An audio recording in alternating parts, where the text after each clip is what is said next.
noite. Vamos continuar então nosso estudo do Evangelho de Mateus. E hoje eu vou fazer uma coisa muito importante antes da gente começar a estudar. Eu vou corrigir uma fala minha de alguns estudos anteriores, né? Então lá no episódio 80, então vou deixar registrado aqui uma nota em vídeo. Eu já fiz a notinha lá na descrição do episódio número 80, né, Ju? Dessa semana, né? Que saiu essa semana. Então, no episódio 80, eu dei uma informação errada sobre João Batista. Aliás, eu nem pensava aquilo. Eu não sei, acho que no calor da emoção de estar falando, eu soltei lá que o João Batista era alguns anos mais velho que Jesus. E não é. Então, vou pôr a nota, que é errata, né? Uma errata aqui, corrigindo. João Batista era mais velho que Jesus há alguns meses. Alguns meses. É famosa a história, e eu já sabia dessa história, eu não sei por que eu falei isso, gente, eu estava obsidiado no dia, não sei. Mas é famosa a história de Isabel grávida, ela se aproxima de Maria, e aí quando ela se aproxima de Maria, João Batista na barriga dela mexe. Como um sinal de que Maria também já estava grávida. Né? Isabel já bem grávida, gravidez já mais adiantada. E Maria, a presença, né, proximidade com o Messias no ventre já de Maria, e João Batista se exulta no ventre, né? Ele se alegra, se contenta. Nossa, cheguei perto do meu rei, né? Então é famosa essa história. Eu sabia essa história, não sei porquê, de onde eu tirei esse negócio de que João Batista era alguns anos. Deleta lá. A gente não fez a correção no vídeo, a gente poderia ter editado.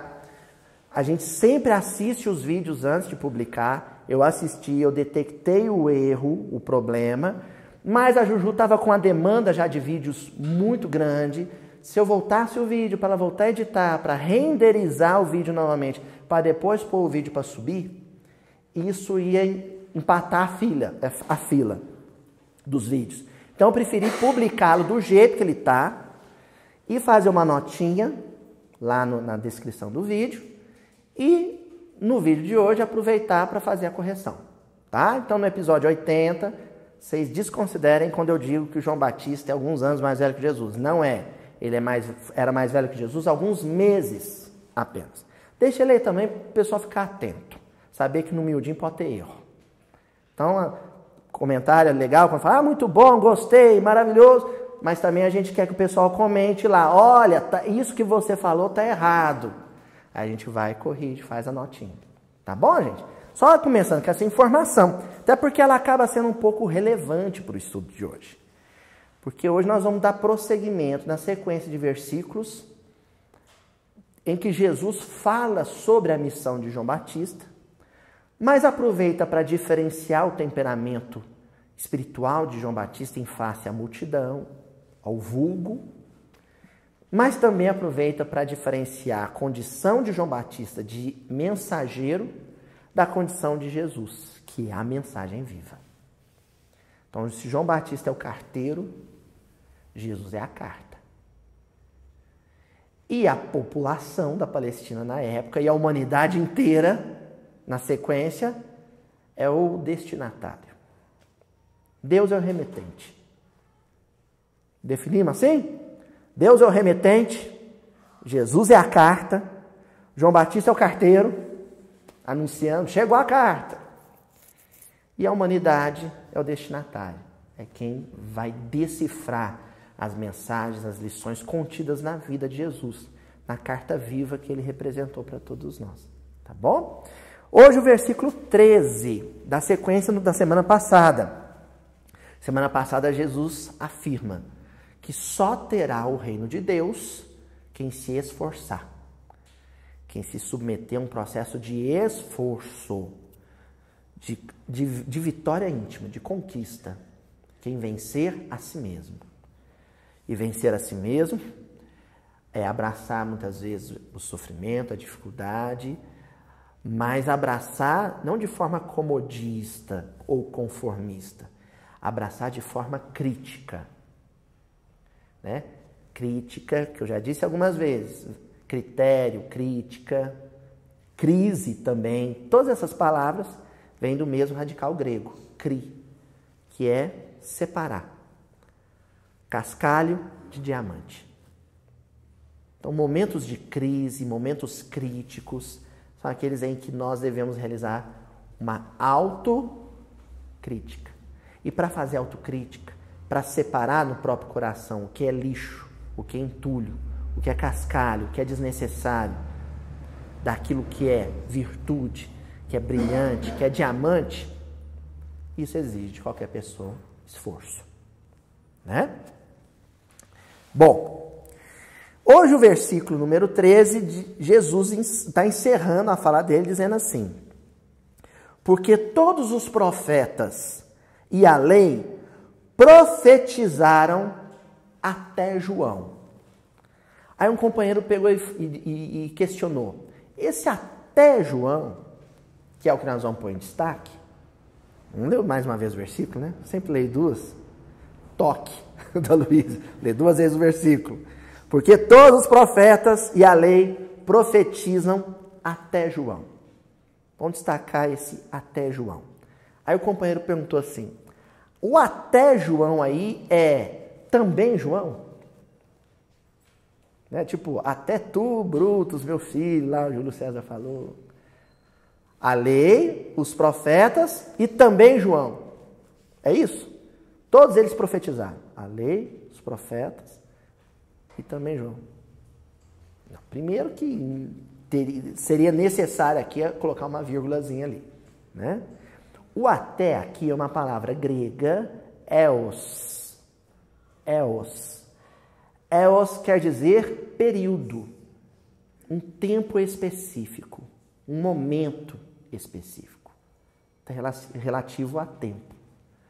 Então porque todos os profetas e a lei, então toda a tradição do Velho Testamento, desde Abraão, passando por Moisés, todos os grandes poetas, os livros sapienciais, Davi, Salomão, passa pelos profetas todos, inclusive os messiânicos, mais próximos já de Jesus, até João, até chegar em João. João Batista é o fechamento de um ciclo. Então, João Batista, a missão de João Batista, o trabalho de João Batista fecha um ciclo. Mas João Batista ainda está nesse primeiro ciclo. Porque a partir dele, depois dele, já com Jesus, inicia-se um novo ciclo. São ciclos diferentes. Quando Kardec divide, ele e os espíritos da codificação, didaticamente, o trabalho espiritual das altas esferas, no processo de aproximação entre Deus e o homem, em fases ou revelações, a ideia não é falar de marcos apenas. O Sinai, as tábuas com os 10 mandamentos, depois Jesus com o Evangelho, depois a publicação do Livro dos Espíritos, não é marcos. Ele está falando de ciclos. Então, de Abraão até Jesus, um ciclo. De Jesus até a doutrina espírita, outro ciclo. E a partir da codificação kardeciana, do século XX para cá, final do século XIX e o século XX, nós iniciamos já um novo ciclo, um terceiro ciclo. É um outro momento. Tá certo? Então, João, a vinda de João anunciando Jesus, com o nascimento de Jesus e com a missão de Jesus, é o encerramento da tradição espiritual do Velho Testamento. O que marca a tradição espiritual do Velho Testamento? Kardec deu essa dica, através de uma palavrinha. Justiça. Justiça. E aí a gente tem que entender justiça não de uma maneira análoga à justiça convencional dos tribunais e fóruns e juristas do mundo, não. Nem a tradição romana do direito, nada disso.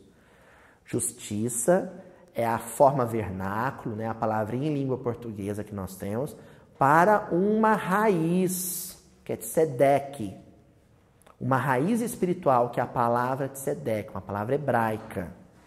E tzedeque quer dizer retidão. O tzadik, no hebraico, o justo tzadik, é o reto, aquele que caminha em linha reta. Isso que o Velho Testamento veio trazer. O Velho Testamento não é uma ilha de monoteísmo no mar de politeísmo da antiguidade, não, gente. Havia experiência monoteísta já no Egito, com Amenhotepe. As aldeias e tribos das civilizações africanas da antiguidade, uma boa parte delas eram monoteístas. Agora, em que o monoteísmo hebraico se diferencia com a tradição do Velho Testamento? Primeiro que nós estamos falando de um Deus espiritual. Ele não tem sequer uma representação concreta, simbólica, numa forma de estátua ou de pintura. Não existe. É um Deus espiritual. Segundo, é um Deus que não só gerou ou criou a natureza e o homem. Ele gerou, criou e assiste, ampara, conduz o desenvolvimento desse homem dentro dessa natureza. Então é um Deus Pai. É um Deus que cria e cuida. E por último, e aí casa com o conceito que eu estou explorando aqui inicialmente, é um Deus que estabelece um comportamento, uma norma, uma diretiva para a vida dos seus filhos. A retidão. Então, junto com o amor dele pelos filhos, vem também normas, diretivas, regras de convivência de uma criatura com outra criatura, de um filho com seu irmão. A retidão, a justiça, o tzedeque, é isso. Limites. Eu tenho livre-arbítrio, eu tenho a liberdade, mas eu também tenho normas, tenho orientações de vida. Eu tenho mandamentos, tenho leis. Não matar, não roubar. Então, é um monoteísmo ético. E olha que nós não estamos falando de moral. Qualquer pessoa que estudou, que fez um curso de direito, por exemplo, tem uma disciplina lá, normalmente no primeiro período do direito, que é a filosofia do direito. E um dos primeiros princípios que vai estudar e aprender é diferenciar a ética de moral. A moral cristã é muito especial porque ela é uma moral ética. Mas existem tradições morais, perspectivas morais de algumas tradições religiosas que não são éticas. A ética é aquilo que estabelece o princípio de harmonia entre as criaturas, entre os seres humanos. O monoteísmo hebraico trazia uma tradição moral que era ética. Mas ali também, por conta da intervenção humana, existiam conceitos e tradições e valores morais que não eram éticos. Você estabeleceu um vínculo de lealdade e fidelidade entre uma mulher e o seu esposo, em que, para que haja o rompimento do matrimônio ou para que haja uma experiência afetiva paralela, é necessário que as partes conheçam, estejam cientes disso, ou seja, a tradição monogâmica do Velho Testamento, em que se fale, por exemplo, do adultério, com um ato de deslealdade. Isso é ético. Agora, mandar apedrejar o adúltero, isso é uma tradição da moral judaica dos homens, mas não é uma tradição ética. Jesus vem resgatar o que há de ético na tradição moral do Velho Testamento. O resto é coisa humana. O princípio do respeito pelo semelhante, pelo próximo, isso é a essência ética da moral judaica. Entenderam? Para a gente diferenciar, distinguir bem o que marca o Velho Testamento. Bom, o que acontece é que quando o Velho Testamento traz esses princípios de vida reta, Uma coisa fica falha, mas fica falha não por negligência de quem comanda o processo. Fica falha porque o homem ainda não estava maduro para desenvolver essa outra potência. Já estava maduro para desenvolver as noções éticas, mas ainda não estava maduro para desenvolver princípios que Jesus trouxe e que nas mãos dele foram novidades. Nós estamos falando de compaixão, misericórdia. O doutor da tradição hebraica do Velho Testamento, ele tinha muito claro para ele o que era ético, o que era certo fazer. Mas esse processo dele dificultava muitas vezes, essa retidão vem acompanhada com tanto rigor, com tanta exigência, com tanta dureza, que ele se tornava um censor em tempo integral daquilo que o outro fazia ou deixava de fazer. E tratava com violência, com truculência, o desvio ético do outro. Jesus veio trazer a compaixão e a misericórdia para esse quadro. Porque aí sim, uma ética rigorosa aplicada à minha vida, em harmonia com uma compaixão e uma misericórdia aplicada à vida do outro, isso forma um caráter integral. A ética aplicada a si é a asa da sabedoria. A compaixão e a misericórdia aplicada ao outro é a asa do amor. Isso que faz um anjo. Duas asas saudáveis, fortes, para ele alçar voo. Se uma asa dessa estiver quebrada, tem espíritos que são extremamente clementes, misericordiosos e piedosos com o erro dos outros. Mas, por sua vez, erram muito. Tem gente que tem facilidade de perdoar o erro do outro, mas está sempre obrigando o outro a perdoar o próprio erro. O erro que comete. Não é? Meu marido, ele tem uma tolerância muito grande com a queda moral do outro. Mas o tempo inteiro ele está obrigando a gente a perdoar a queda moral dele. Então quer dizer que é um espírito que já desenvolveu bastante a misericórdia e a compaixão, mas ainda precisa se ajustar no campo da ética. Outros espíritos são extremamente éticos, não erram, não tropeçam, não falham. No campo da sexualidade, no campo do dinheiro público, por exemplo, não falham. Mas quando o outro falha, são cruéis. São de um rigor monstruoso. Sabe? Flagelam, fustigam, torturam o pecador. O Evangelho vem corrigir essa descompensação ético-moral entre o que é moral e o que é ético. Ajustando ética, justiça, caráter com compaixão, misericórdia, brandura. Essa é a missão do Evangelho. O Espiritismo não traz nada de novo. Nada de novo. Ele só traz um elemento para nos ajudar a vivenciar de forma mais efetiva aquela novidade que Jesus trouxe da misericórdia e do perdão, que é a noção da imortalidade da alma e da sucessão das existências físicas, enquanto processo evolutivo e ascensional. Isso nem era uma novidade. Não era uma novidade. Isso já era até algo, né, que ventilava aí, né, com uma brisa de lucidez, várias noções religiosas.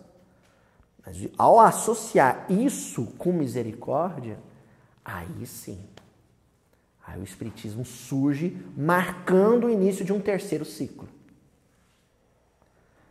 Porque o Espiritismo vem dizer, olha, não julgue, não condene, porque essa não é a sua primeira existência. Existências te precederam e você tropeçou em todas elas. Não julgue, não condene, não flagele ninguém, porque você ainda vai ter outras existências e você não sabe em qual delas vai tornar a tropeçar num velho erro. Então a reencarnação te traz essa lucidez. Eu não posso julgar ninguém. Eu tenho que focar nos meus passos, nos meus pés e andar em linha reta, sem ficar vigiando, censurando, fiscalizando o passo, o andar, o caminhar dos outros. João Batista, ele está ali, como diria o Sr. Adelmo, que hoje faltou, né? Na tábua da beirada. Ele está ali no limiar, na fronteira entre uma coisa e outra. O que justifica a dificuldade que ele vai enfrentar para lidar com os dois componentes, porque ele é um componente da justiça anunciando a misericórdia. Ele é um membro da tradição de ética promovendo a divulgação da compaixão.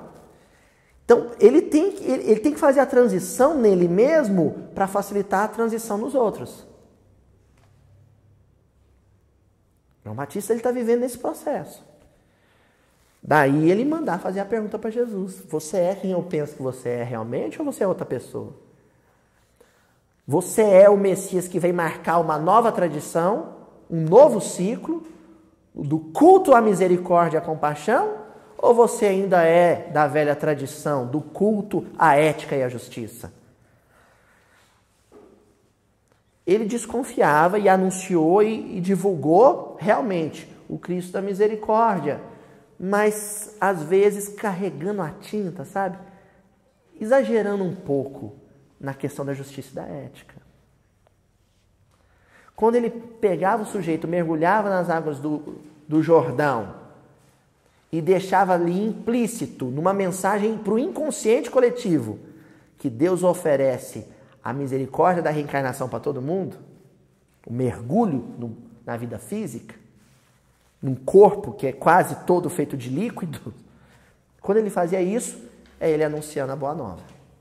Mas quando ele ia para a porta do Herodes e falava, arrepende, seu pecador, porque você está vivendo em pecado com sua mulher, aí ele era o profeta velho de guerra, da tradição judaica.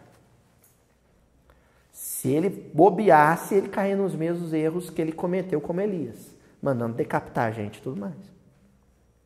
Se excedia. Tá bom, gente? Fiz esse apanhado geral para a gente poder seguir a linha de raciocínio de hoje. Basicamente, o que a gente vai fazer para entender esse encerramento de um ciclo e o nascimento do outro ciclo é comentar João 3,30. O Evangelho de João, capítulo 3, versículo 30. O que diz esse fragmento do Evangelho de João? Ele, João Batista, falando. Ele diz assim, é necessário que ele cresça e que eu diminua. Essa frase já é conhecida de muita gente, é clássica, né? João Batista dizendo, é necessário que ele cresça e que eu diminua. Vamos entender isso aqui? Só que nós vamos entender de uma maneira bem gostosa, bem saborosa. Eu quero que vocês saiam daqui hoje com muita fome. Quando passar esse vídeo, daqui uns 3, 4 meses, né, Juju? É mais ou menos isso. A gente chuta que vai ser mais ou menos, se não tiver nenhum acidente, isso. Já vai ter passado, findado o período das festas de meio de ano na tradição cultural brasileira. Hoje, enquanto a gente grava, hoje é dia 25 de abril. Nós estamos aproximando desse período, que são as chamadas festas juninas e as festas julinas. Agora tem isso, né? Festas julinas também. Bom, primeiro lugar, tem essa tradição de Santo Antônio, São João, São Pedro, mas esses outros dois santos vão pegando rabeira mais tarde. A festa tradicional portuguesa que chega aqui no Brasil e que abre esse período de festividade de meio de ano são as festas joaninas. A gente fala juninas porque logo associar junho e depois o pessoal por extensão fala, se tem a festa de junho, tem a festa de julho, a julina. Na verdade, a tradição portuguesa colonial traz para o Brasil as chamadas festas joaninas, porque é uma referência a São João Batista. Tá bom? No hemisfério norte, a liturgia católica, a tradição católica, convencionou, é uma convenção, mas ela é extremamente simbólica, nós já vamos explicar isso, que São João seja celebrado no dia 24 de junho. 24 de junho. No hemisfério norte, então, para cima da linha do Equador, se bem que no espaço não tem cima nem baixo, né? Nem alto nem baixo. Mas, também uma convenção geográfica, né?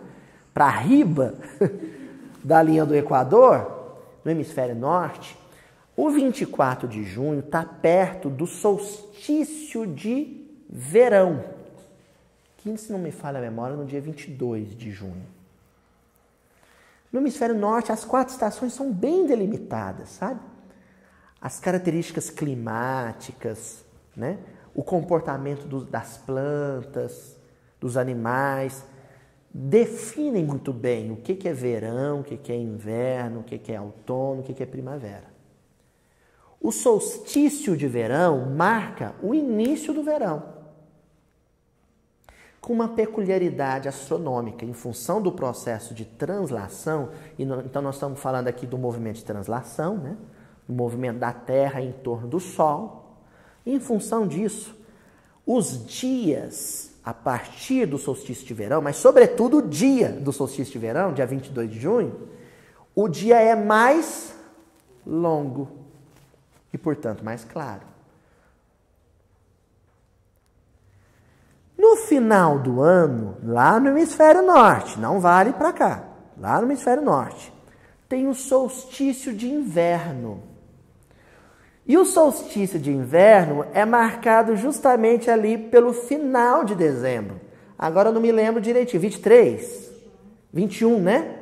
Então é bem perto do quê? Do Natal. O solstício de inverno é o contrário. É o dia do ano que é mais curto. Então, o dia mais escuro do ano. E como tal, tais são os dias de inverno. Mas o que ocorre nesse processo? Com o solstício de verão, que acontece no final de junho, os dias começam mais claros. Os dias são mais longos e mais claros. O sol é mais intenso. À medida que vai se afastando do 22 de junho e se aproximando da primavera, depois se aproximando do outono e depois se aproximando do inverno, o sol, muito intenso, vai a cada dia, paulatinamente, ficando menos intenso. O sol do dia 22 de junho é muito intenso. É a abertura do verão. À medida que vão passando os dias e se aproximando do inverno, o sol, que era grandão, vamos dizer assim, né? Muito irradiante, muito intenso, ele vai ficando cada vez menor. O sol, aos pouquinhos, vai diminuindo. Certo? Quando chega no dia 21 de dezembro, ele diminuiu tanto que o 21 de dezembro vai ser o dia mais escuro do ano, com o sol menorzinho. O sol do céu, né? O sol celeste, o sol que aparece pra gente. A partir de 21 de dezembro... Ó, dona Tatiana, estou confiando na senhora, viu? É porque é o contrário do nosso controle. É, né? Então é inversamente proporcional. 22, 21 de dezembro. Então, a partir do 21 de dezembro, o sol pequenininho do inverno, a cada dia, paulatinamente, vai vivendo um processo espelhado, inverso. Ele vai ficando cada dia maior. Então, ele vai crescendo. O sol que começa no verão e termina no inverno é João. Porque começa lá no final de junho. 24 de junho é o dia dele. O sol que começa no inverno e termina no verão é Jesus. Por causa do 25 de dezembro. Então o que nós temos? é necessário que João diminua e Jesus cresça. Entenderam? Só que isso só vale para o hemisfério norte. Alguém vai perguntar, Aloysio, e a outra metade do mundo? Vai entender João e entender Jesus como? Existe algum fenômeno natural? Existe alguma coisa na natureza do hemisfério sul que nos ajude a entender esse processo de crescimento de um e de retração do outro? Bom, primeiro um pouquinho de história. Sai lá a tradição portuguesa da Península Ibérica, chega no Nordeste brasileiro primeiro. Então, o processo de colonização e expansão territorial no Brasil, gente, ele se deu a princípio no Nordeste. E depois vai havendo a ocupação das outras áreas territoriais brasileiras, aos poucos. Mas começa lá. A tradição portuguesa mais antiga está no Nordeste. Sobretudo ali na região de Pernambuco e Bahia. Tá certo? Esses portugueses trazem a tradição de festa joanina. A celebração do 24 de junho. Muito forte. E por que isso era tão forte em Portugal? Por que o 24 de junho em Portugal era tão celebrado? Porque a comemoração da festa de São João coincidia com a época de colheita do trigo. No início do verão. E o trigo é tudo para a tradição europeia. Sobretudo Portugal. O trigo é tudo para eles. A base alimentar deles é o pão. Então era festa, né? Vão celebrar João Batista e vão celebrar também a colheita do trigo. Dá para plantar trigo no Nordeste? Bom, com a agricultura de hoje, a alta tecnologia, eu não duvido de mais nada, né? Eles cultivam uva na beira do São Francisco. Mas em tese, não. Não tem como. Lavoura de trigo no sertão pernambucano. Não tinha como. O que dá para plantar aqui e que vai se tornar a base alimentar do início da colonização, mas em função da influência já indígena? Mandioca e milho. Mandioca e milho. Com uma diferença do milho em relação à mandioca. O milho é uma planta, tem vantagens e desvantagens. A mandioca ela se conserva mais, até porque você pode deixar ela na terra lá, indefinidamente. Mas o milho, o ciclo dele é mais curto. Então você planta, ele germina, dá espiga e você já está colhendo. E na urgência alimentar, com o início da colonização, então o milho ele é eleito pelo português e por todos os colonizadores. A Espanha também vai fazer o mesmo, a Inglaterra vai fazer o mesmo nos Estados Unidos, né? O milho é eleito como a planta que vai substituir em território americano o trigo europeu. E adivinhe quando é a época da colheita de milho no Nordeste? Nordeste colonial. Junho, final de junho. Notem bem, eu já estou vendo o pessoal que entende de plantação e agricultura comentando lá no YouTube. Nós não estamos falando da agricultura irrigada, nós não estamos falando da agricultura geneticamente modificada, nós não estamos falando da terra tratada com insumos, com adubo, né, com nitrogênio, com fósforo, com cálcio. Nós não estamos falando dessa agricultura contemporânea, com maquinário, milho desenvolvido em laboratório, não é isso. Industrializado, quase, né? O campo totalmente mecanizado, o campo high-tech. Né? Agro é pop, não é assim? Agro é tech, nós não estamos falando disso. Nós estamos falando, Tonzinho, daquela plantação, as antigas, totalmente submetida à vontade e ao querer da natureza. Então, você plantava, como é que era no Nordeste naquele tempo? Você plantava no final de março, semeava. Por que em março? Chuva, né? No Nordeste brasileiro, gente, só tem 2 estações. Uma seca, uma chuvosa. Aliás, isso se estende ao Cerrado, quase que todo. Mas, sobretudo, no Nordeste, uma seca, uma chuvosa. E a chuva, às vezes, chega tarde. Se tudo correr bem, já dezembro, janeiro já está chovendo. Lá no Nordeste, sertão nordeste. Bom, a Djalma tá aqui, né, Djalma? Djalma tem autoridade para falar. Como é que é? Quando chega, né, Djalma? Mas a tradição de cultura nordestina, cultura da terra, sabe que se tudo correr bem, março, abril. Não é isso? É ali que chega a chuva. E assim mesmo vai até agosto. Final de julho, às vezes estende até julho. Depois, seca. Tá? Então, quando chega a chuva, aliás, se convencionou, um outro santo ajuda essa chuva a vir. No dia 19 de março. De quem eu estou falando? São José. Né? Então, o pessoal vai para a igrejinha de São José, joga água na escadaria, joga água no cruzeiro. Não é assim? Joga lá no pé do cruzeiro, faz a novena e reza para São José. Porque tem um negócio chamado enchente de São José. Se no dia 19 de março, às vezes dia 20, às vezes dia 18, mas se ali no final de março, no dia 19 de março, se cair um chuvão, um toró, pode ficar tranquilo, pode plantar o milho, porque aquele ano vai ter chuva o verão todo. Aliás, o inverno todo. Hemisfério sul e inverno. Então ali você pode plantar. Semeou no final de março, quando é que você vai estar colhendo milho? Esse milho colonial, 90 dias. O milho verde, viu, gente? Detalhe, o milho verde. Para você ter o milho seco, a Ju tá assim, onde esse cara aprendeu isso tudo? Ele não sabe nada de roça. Juju, Google, minha filha. Então, o milho verde você vai estar colhendo no final de junho.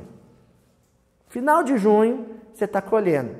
Estão entendendo porque na festa de São João, o que nós vamos ter no cardápio? Curau. Que aqui em Minas, o pessoal da internet, aqui em Minas chamam de migal de milho verde. Milho verde, não é milho verde, não. Mingau de milho verde. Então, você tem o curau, a pamonha, o bolo de milho. O que mais? A canjica, né? Pamonha, milho assado, né? Na fogueira, ou milho cozido, fermentado, no sal, né? Tá dando fome, né? Então, no dia de São João, você vai colher milho. E por que você celebra o São João? Primeiro, para você agradecer a fartura que vai ter o resto do ano. Porque depois que colhe o milho verde, o milho que ficar no pé, você espera aí mais 60 dias, mais ou menos, ou às vezes você espera menos, espera mais 30 dias. 30 dias. Se tudo correr bem, mais 30 dias, você vai ter já o milho seco. E o milho seco, gente, não é nem porque vai fazer fubá, farinha de milho, não, nem por isso. O milho seco, ele é fartura por conta da criação. Do porquinho, da galinha, do gado. Então, o milho é ração. Né? Para semear de novo. Então, ali é fartura pro resto do ano. Bom, a Ila veio me explicar, falou assim, mano, quando eu vou explicar São João e Jesus, a relação entre as duas missões, a obra de São João e a obra de Jesus, no interior do Piauí, da Paraíba, no interior do Ceará, o pessoal entende direitinho quando eu crio a parábola da Maria nordestina. É assim. Olha, mas aí a gente tem que pôr de lado aquela implicância arqueológica de que o 25 de dezembro não foi a data que Jesus nasceu. Lógico que não foi. Mas custa fazer de conta para entender, porque uma coisa é o rigor arqueológico, outra coisa é o entendimento espiritual. E aqui, nesse momento, nessa aula, nesse episódio do Mildinho, o entendimento espiritual tem ascendência sobre o rigor arqueológico. Então, para nós aqui, Jesus nasceu 25 de dezembro e ponto. Tá? Não é, a gente sabe que não é 25 de dezembro, mas ajuda a entender. Então, vamos lá. Vamos imaginar que Maria nordestina? Vamos imaginar? E vamos imaginar que, na verdade, vamos imaginar que Maria e José estão saindo de Caruaru e indo a pé para Campina Grande, com um burrinho, um jegue. Vamos imaginar? Aí vamos imaginar que dá tudo errado e ela tem que nascer num curralzinho de bode. Assim? Num curralzinho de bode, perto das cabras. E Jesus nasce no dia 25 de março. Perdão, nasce não, desculpa. E ela fica grávida de Jesus no dia 25 de março. Passa os meses e ele nasce lá no trajeto entre Caruaru e Campina Grande no dia 25 de dezembro. Não é isso? Bom, o que vai acontecer no intervalo entre o 25 de março, quando ela engravidou, e o 25 de dezembro, quando ele nasceu? Então, vamos colocar coisa rigorosa assim, dessas datas certinhas. O que vai acontecer ali no processo? Quando chegar em junho, Maria já está com quantos meses? 3 meses. Então, até ali que começa a gravidez mesmo, aquela fase da gravidez, senhoritas, que ela vai começar a ficar bem grávida, né? Vai começar a aparecer a barriguinha e ela vai começar a fazer o quê? Muito. Comer. Não é assim? No início enjoa bastante, é difícil. Mas tem uma fase da grávida que ela vira um leão, não é assim? Vira um leão e começa a comer bastante. O nascimento do milho e a colheita do milho em 24 de junho, vamos imaginar que João é o milho. A colheita do milho verde no final de junho vai garantir fartura para José e Maria até dezembro. Ela vai tomar uma canja de galinha, porque a galinha comeu milho. Ela vai tomar uma canjiquinha com costelinha de porco, porque o porquinho comeu milho. Ela vai comer curau, vai comer pamonha, bolinho de fubá, um anguzinho, uma polenta. Porque o milho foi colhido. Resumo da ópera. Maria só consegue dar a luz para Jesus lá no 25 de dezembro porque o milho foi colhido, porque João veio. A vinda de João garante o sucesso da vinda de Jesus. João manteve a obra de Jesus enquanto Jesus não se tornava uma pessoa pública. Ele sustentou isso. É João que reúne o povo em torno do Jordão. É João que vai falar de arrependimento. É João que vai falar da misericórdia de Deus na forma de um Messias. É João que vai despertar a consciência da maioria dos discípulos, que eram previamente discípulos de João, depois de Jesus. Então João é como milho no Nordeste. Ele é a garantia de fartura para que depois o menino Jesus nasça. Entenderam? Sem o milho, a grávida não vai conseguir dar à luz. A gravidez dela não vai vingar. No Nordeste. Sem João, não se tinha criado a atmosfera psíquica capaz de assimilar a mensagem de Jesus. Sem João não teria o Sermão da Montanha. O povo não estaria preparado espiritualmente para escutar o que Jesus tinha a dizer. Daí o trabalho dele como um precursor, como quem preparou a vinda de Jesus. Até aí, tudo bem? Vamos agora para a última metáfora da natureza, para trabalhar com os dois? Bom, tem uma passagem no Velho Testamento muito bonita, em Gênesis, no capítulo 1, que vai falar do 4º dia da criação e o que se criou, que Deus criou no 4º dia da criação. Simbólico, altamente simbólico. Mas olha que coisa bonita. Vamos ver se vocês já começam a pescar alguma coisa aqui, ó. Fez Deus os 2 grandes luzeiros. Luzeiros. Luminares também. O luzeiro maior para presidir o dia. E o luzeiro menor para presidir a noite. Tá claro para vocês? Do que o texto está falando? Sol e lua. O luzeiro maior preside o dia. O luzeiro menor preside a noite. Antes da gente continuar a leitura desse trecho de Gênesis, a lua tem luz própria? E o sol? Tem. A luz da lua, ela está refletindo de quem? Do sol. Continuemos. Fez também as estrelas. Acessório.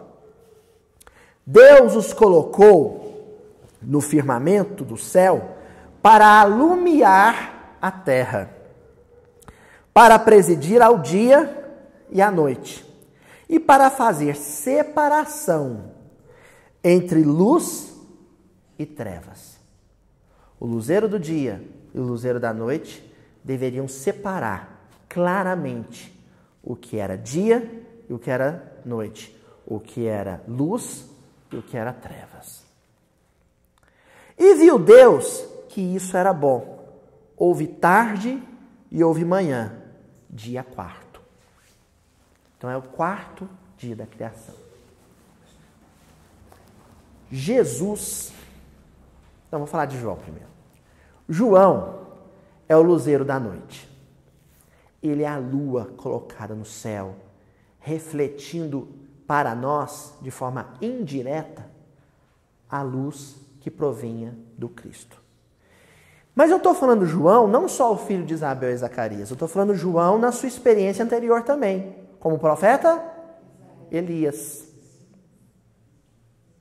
Então esse espírito, no período da noite, que é o Velho Testamento, ele refletia a luz do Cristo para a humanidade, tal qual a lua faz com o sol.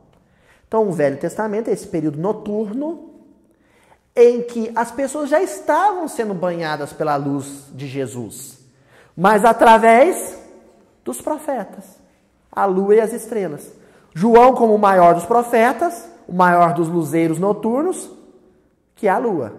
E os outros profetas como os luzeiros menores, que são as estrelas. Mas chega o final da madrugada. E o que vai acontecer no final da madrugada? Aos pouquinhos, a lua vai desaparecendo e o sol vai aparecendo. É preciso que ele cresça e que eu diminua. Vamos recapitular todas as metáforas. No hemisfério norte, o sol do verão vai diminuindo e o sol do inverno vai aumentando. O sol do verão é o 24 de junho, é João. O sol do inverno é o 25 de dezembro, é Jesus. Depois, na metáfora do Nordeste, você colocou aquele milho colhido lá no paiol, não é? No celeiro. À medida que o milho do celeiro vai diminuindo, a barriga de Maria vai aumentando. Então João vai diminuindo, o milho vai diminuindo e o nenezinho vai crescendo. João diminui, Jesus cresce. E agora na terceira metáfora, do dia e da noite. Agora do movimento de rotação, né? O movimento da Terra em torno do próprio eixo. À medida que a lua diminui, o sol cresce, o dia aumenta. Pronto, com essas três metáforas a gente explica João 3:30. E vamos para a metáfora então de Jesus, a metáfora central da noite de hoje. Nós interpretamos João 3:30, João capítulo 3, versículo 30, com uma única intenção, com um único objetivo. Associar a figura de Jesus à metáfora do sol. E através dessa metáfora, entender o que Jesus é para nós. Jesus é o sol. Será, Luiz? Eu não vi isso em lugar nenhum. Você já viu? A Euridice é a nossa assessora literária dos livros espíritas aqui. Ela é a que lembra dos detalhes de cada romance. Você já viu isso em algum livro? Você tem que prestar mais atenção quando você lê Ave Cristo, que você já leu umas 10 vezes. Quer ver? Livro Ave Cristo. Eu lembrei que o Emmanuel, 50 anos depois, ele fala da lua assim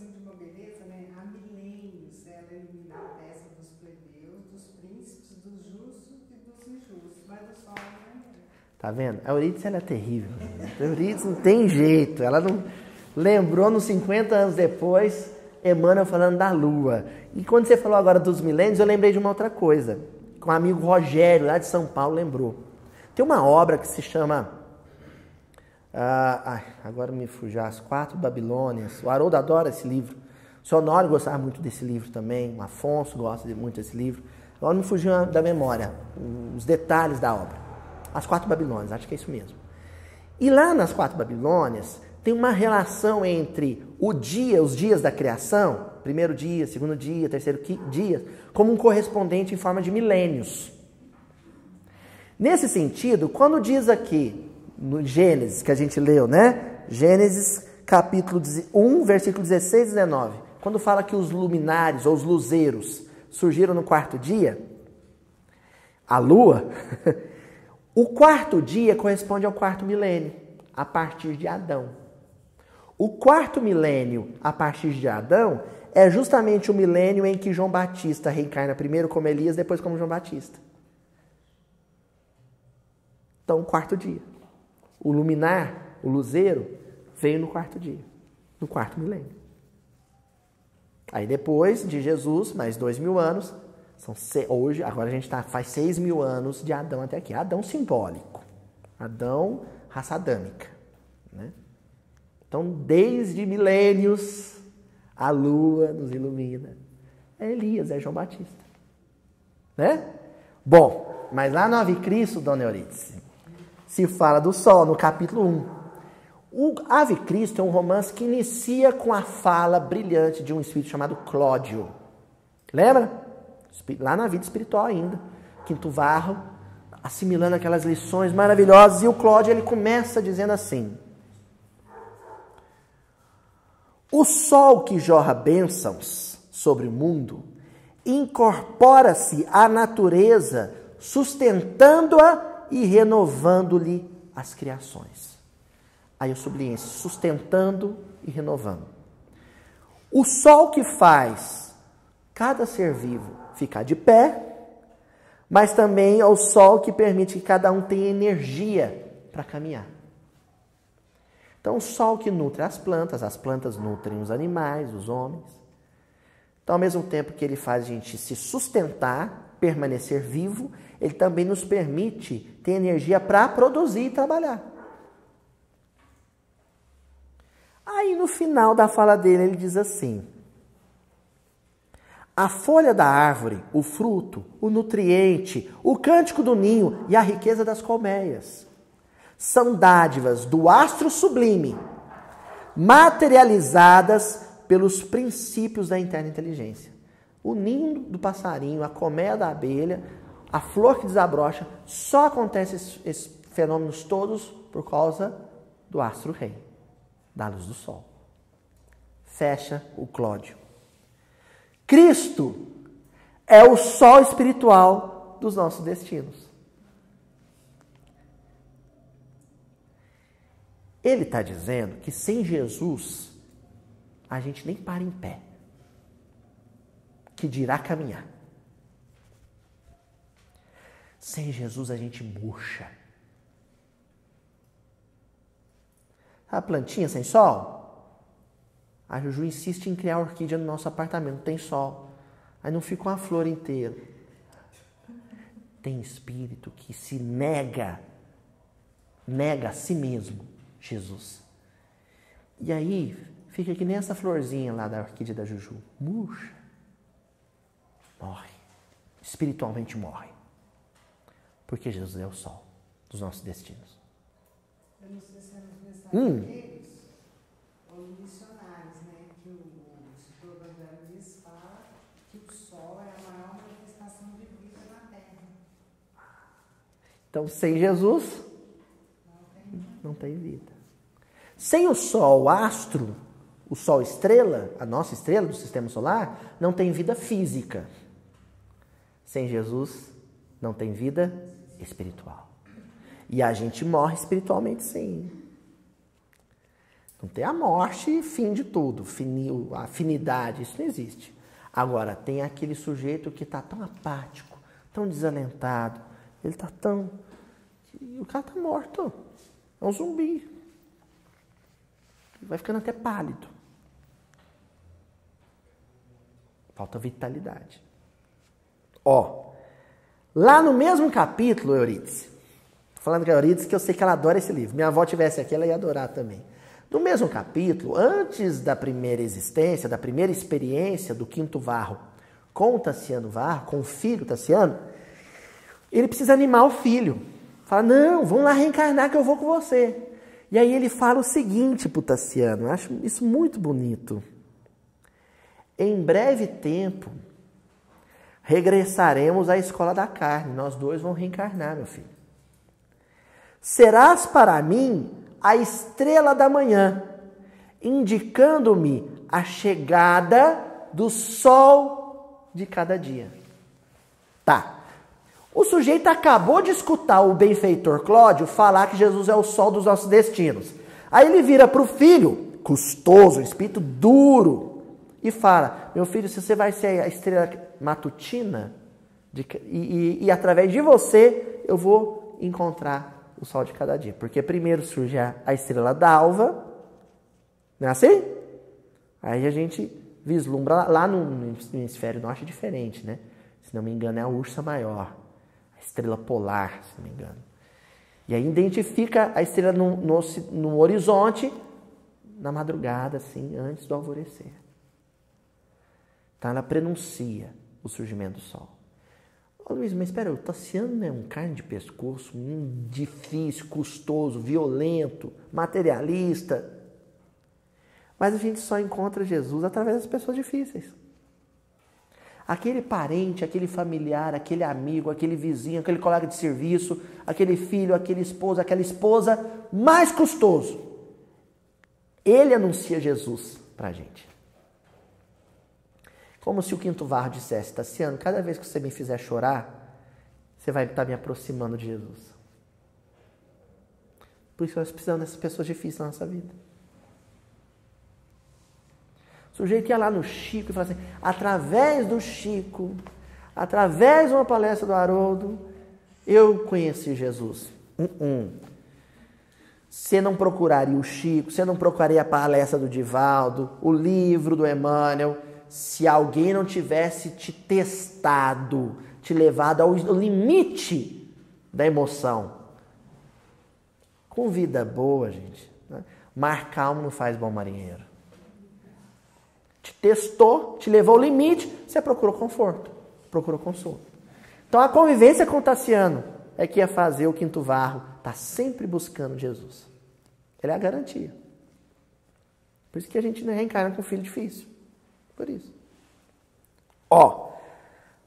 Aí eles reencarnaram, né? Lá no capítulo 7, vocês verem o que o Tassiano aprontou na vida do Quinto Varro. Olha o nome do capítulo 7 da primeira parte. Martírio e amor. Então o Quinto Varro enfrentou muitas dificuldades com a esposa, né? E mais tarde com o Tassiano já adulto.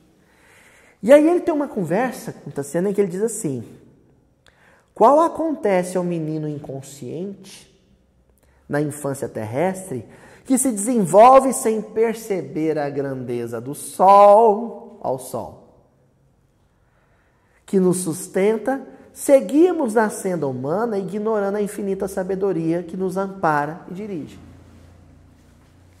Se você chegar para um menininho de 2 anos e 3 anos e falar para ele assim, meu filho, o que mantém a nossa vida física aqui? Ele vai falar assim, o que, mamãe? O que, papai? Não entendi. Porque ele está inconsciente em relação à importância do ar, à importância da água, à importância do sol. Ele vai começar a aprender isso na escolinha. Não é assim, não, Tiago? Ele não sabe, não tem consciência. Ele respira, ele bebe água, ele fica debaixo do sol, toma sol, mas ele não tem consciência da importância. Tem gente que vive no mundo e não sabe a importância de Jesus na vida dela. Jesus a sustenta e ela não sabe. Não sabe da grandeza do sol, da relevância do sol. Continuando. Aí, o capítulo 7 da primeira parte do Ave Cristo, tudo isso aqui é Ave Cristo. Tem um correspondente lá na segunda parte. E aí o capítulo 7 da segunda parte tem um outro nome. Não é mais martírio e amor.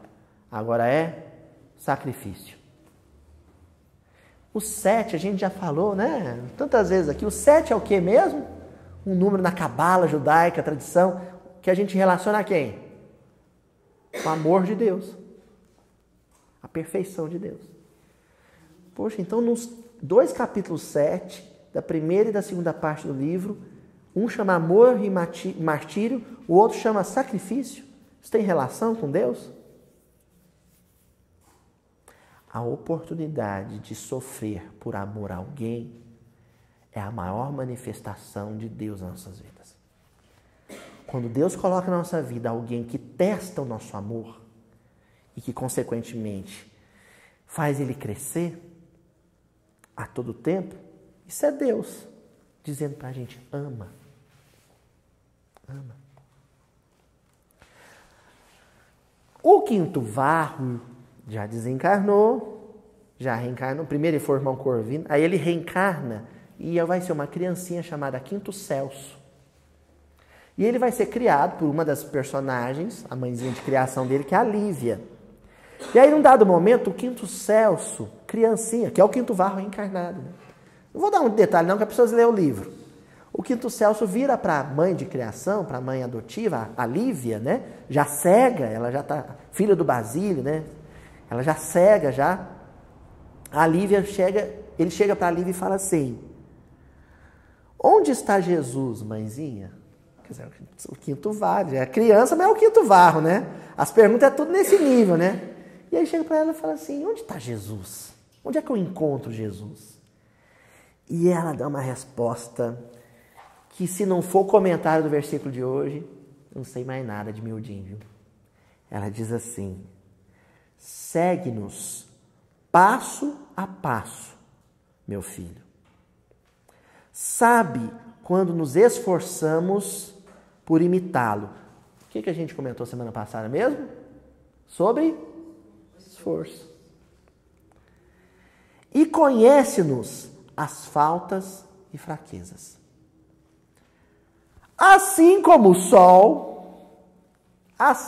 sol, nos envia do céu a luz, fazendo-se presente de maneira constante em nossa estrada. Gente, o sol está aqui na Terra ou o sol está lá no espaço? Está lá no espaço. Ele não está aqui na Terra. Mas a luz dele é tão poderosa, o poder de irradiação do seu calor e da sua luminosidade é tamanho que é como se o sol estivesse aqui. Presente. Tem coisa mais presente durante o dia do que o sol? E mesmo na hora mais escura, ele se faz presente indiretamente através dos seus luzeiros. Encerra a Lívia.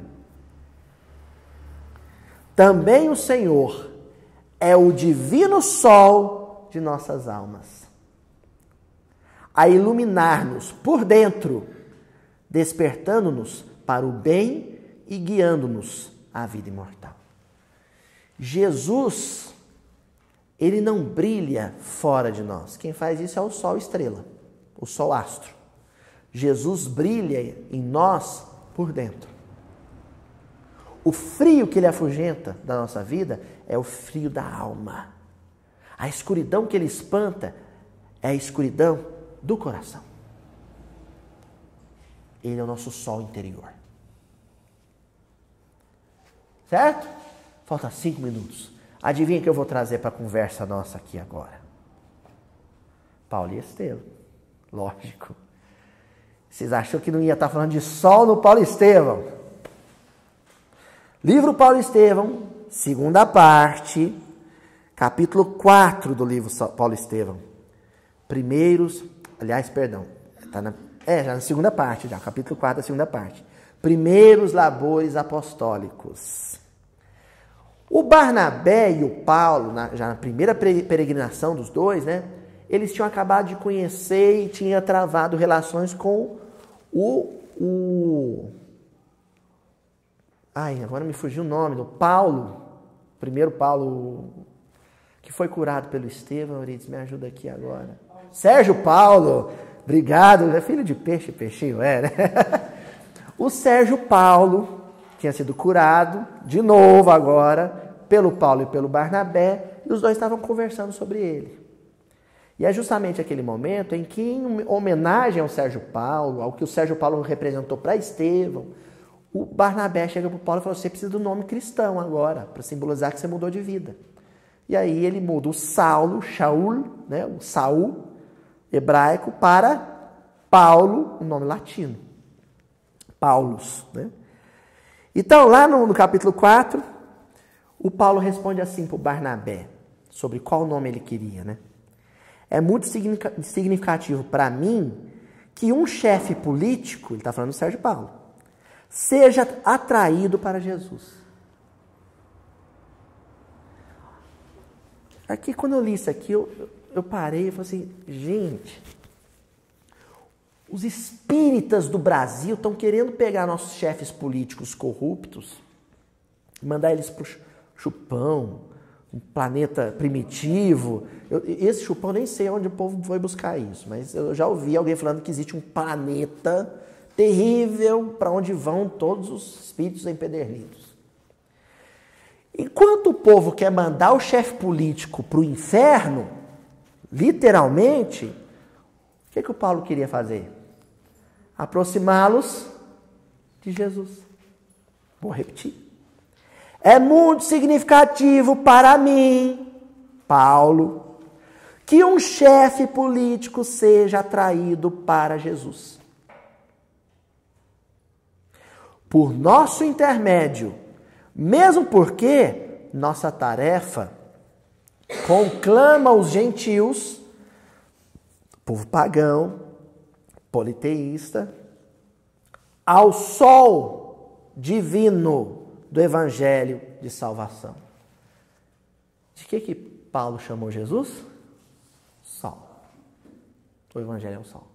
E Jesus é a personificação do evangelho. Ele está dizendo assim para Barnabé, eu vou mudar meu nome, não vou pôr o meu nome de um profeta famoso, não vou colocar meu nome em homenagem a nenhum dos discípulos diretos de Jesus. Eu vou colocar no meu nome o nome de um gentil convertido, porque ele representa o gentil que sai do frio e da escuridão e vai para a luz e para o calor, para a influência do sol divino. E para encerrar, lindíssimo, capítulo 8, da segunda parte. Aliás, para encerrar não, tem mais um trechinho aqui. Né? O Paulo está em Jerusalém, no capítulo 8, da segunda parte, o martírio em Jerusalém, e ele foi preso pelos rabinos do Sinédrio. E ele está sendo interrogado por um dos doutores, aliás, um dos sacerdotes do templo, ele está sendo interrogado, e num dado momento ele chega e fala assim para o sacerdote: os cristãos trabalham como fez Moisés, para a crença em Deus e em nossa glória e ressurreição. É inútil dividir, fomentar a discórdia, tentar empanar a verdade com as ilusões do mundo. Você não vai fazer eu pensar diferente. O evangelho do Cristo, ele fala isso para um sacerdote do templo de Jerusalém. O evangelho do Cristo é o sol que ilumina as tradições e os fatos da antiga lei. Só faltou dizer, e os profetas. A noite acabou. Não precisa mais de luzeiros. O sol raiou. Não precisa mais de intermediário. Ele veio. O nosso contato com a luz dele agora é direta. É o Evangelho. Agora é para encerrar mesmo, gente. Porque é o último capítulo do Evangelho. Também tem que encerrar porque é o capítulo 10. O Evangelho, o capítulo do Paulo Estevão. Capítulo 10 do livro Paulo Estevão, que se chama Ao Encontro do Mestre. Paulo já foi decapitado lá em Roma. Então ele já é um espírito livre da carne. E aí tem o famoso encontro dele com Abigail e Estevão. E quem mais? Desculpa, Cris, você está lendo o livro agora? Então para quem não leu Paulo Estevão, vai rolar um spoiler aqui, viu, gente? Castigo porque não leu antes. Lá no final, aparece para Paulo. Vem abraçá-lo, né? Estevão, Abigail e Jesus. No meio dos dois, né? Jesus ali no meio. E aí ele fala, abre os braços, fala, vem, Paulo. Né? Então, vamos reproduzir aqui. Chegados aos cemitérios que se... Aliás, um pouquinho antes. Hoje eu estou meio atrapalhado com esse final do Paulo Estevão. Quando Paulo chega em Roma, ele vai até a Via Ápia ser decapitado. Olha como é que eles estão chegando para o Paulo ser executado. Chegados aos cemitérios que enfileiravam ao longo da Via Ápia, ele ia ser morto lá. As sombras noturnas se desfaziam quase completamente, auspiciando um dia de sol radioso. Que hora que Paulo foi decapitado? Bem-vinda, aurora. Na hora em que a luz está vencendo as trevas. Que concessão, que presente de Jesus para ele. Meu filho, você vai se sacrificar pelo evangelho na hora da alvorada. Para representar a vitória da luz sobre as sombras. Desencarna Paulo. Vai para Jerusalém. Aí sim, o mestre sorriu indulgente e carinhoso e falou: sim, Paulo, sê feliz. Vem agora a meus braços. Nossa Senhora, estou arrepiando, né? Jesus abre os braços. O Cristo Redentor, eu já me emociono. O Cristo Redentor no Rio de Janeiro, de pedra, né? Jesus abre os braços e fala, vem me abraçar. E me dá uma batedeira nas pernas. Fala, não vou não tem coragem não. A meus braços, pois, é da vontade de meu Pai, que os verdugos e os mártires se reúnam para sempre no meu reino. E aí, últimas palavras do livro Paulo e Estevão. E assim, unidos, ditosos e fiéis trabalhadores do Evangelho da Redenção, seguiram as pegadas do Cristo. Pé o quê? Sentimento. Pegadas do Cristo são sentimentos de Jesus marcados no chão do mundo. Em demanda às esferas da verdade, da luz. Presta atenção, porque eu sei que teve gente que leu Paulo Estevão e não prestou atenção nisso aqui.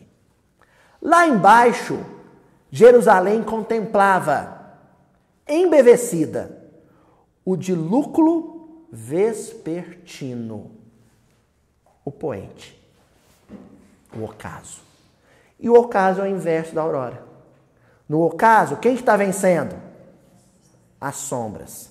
Quem está se diminuindo? A luz. Ruim, não é? Esperando o luar, que não tardaria com os primeiros clarões. Jesus deixa o mundo em trevas absolutas? Nunca. Mesmo na noite mais escura. Aliás, é na noite mais escura que os luzeiros são mais belos, que a lua é mais bonita. Porque mesmo Jesus retornando para o mundo espiritual, mesmo Paulo retornando para o mundo espiritual, mesmo Chico retornando para o mundo espiritual, Jesus sempre deixa na escuridão do mundo a branda luz dos seus luzeiros. E o maior de todos eles foi a figura de João Batista. Encerramos, gente. Até a semana que vem. A ação de Deus em nossas existências me diga assim, tenta outra coisa.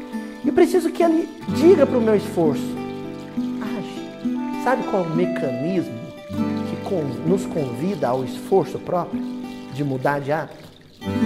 A dor.